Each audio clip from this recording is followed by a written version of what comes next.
Um volume de cartas inéditas revela a origem das ideias de Monteiro Lobato sobre o petróleo no Brasil. A correspondência entre o autor brasileiro e o engenheiro suíço Charles Frank foi descoberta numa escola em Campinas, interior de São Paulo. Ele era muito organizado e tinha telegramas e tudo do Monteiro Lobato.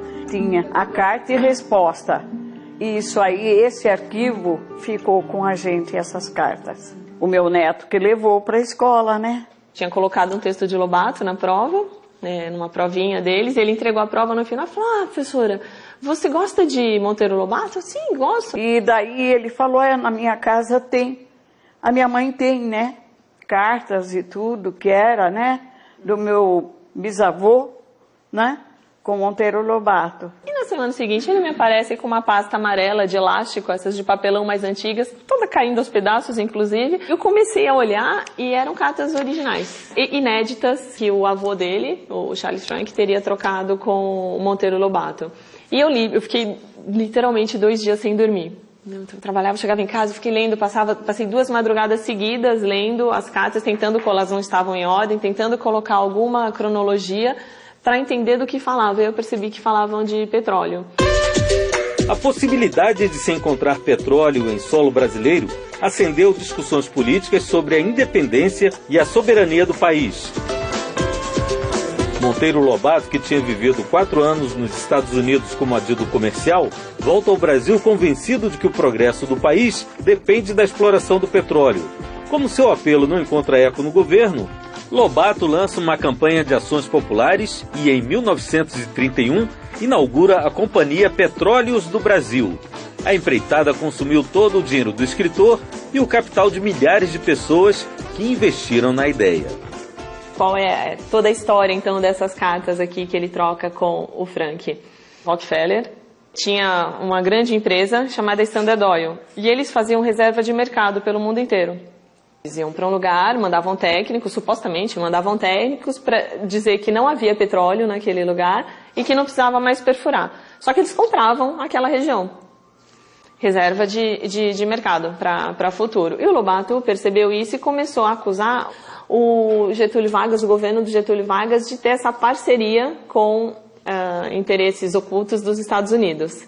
Nessa carta, logo do início da relação deles, de 5 de dezembro de 1934, o Lobato encerra: obtive uma amostra do último terreno perfurado pelo Balone e tenho-a aqui. A impregnação é facilmente perceptível pelo olfato, mas o poço Balone, governado pelo Serviço Geológico, já está sabotado. Ele transpõe exatamente essa situação para a literatura.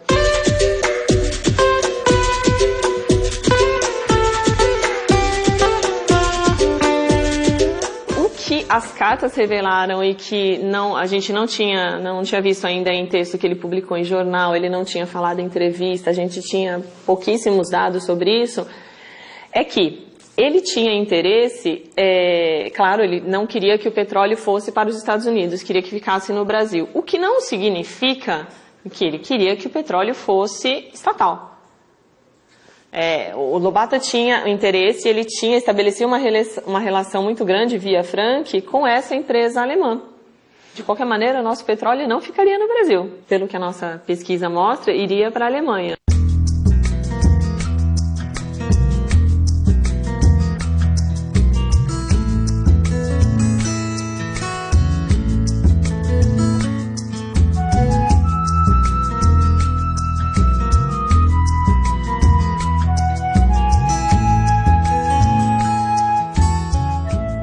Eu já tinha ouvido falar que o Lobato tinha sido associado como pai da Petrobras pelo slogan, né, que se usou, o petróleo é nosso, que foi a última frase que ele disse numa entrevista na Rádio Record 2 dias antes de morrer.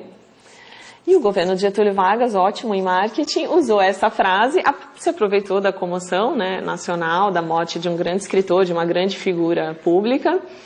E rapidamente o Lobato foi transformado no pai da Petrobras. E isso foi passando, né, nas gerações. Ele não é exatamente o pai da Petrobras, né? Ele tinha interesses particulares. E na perspectiva de enriquecer, que não conseguiu de maneira alguma, ao contrário, o que ele conseguiu em direitos autorais pelos livros ou com trabalho na editora, que não era lá também um grande administrador, ele acabou perdendo no petróleo. A gente sabe que a história sempre é contada pelo vencedor, ou por quem detém o poder. E era muito claro que a Petrobras era ideia do Lobato, quando não era. Eu gosto dessa ideia de a gente olhar e falar, não, mas espera, não era dessa maneira, a gente achou um documento novo. Porque uma carta, né, uma máquina de escrever, uma foto que a gente encontra já é capaz de mexer naquela tranquilidade que a gente entende por passado. Eu acho isso fascinante.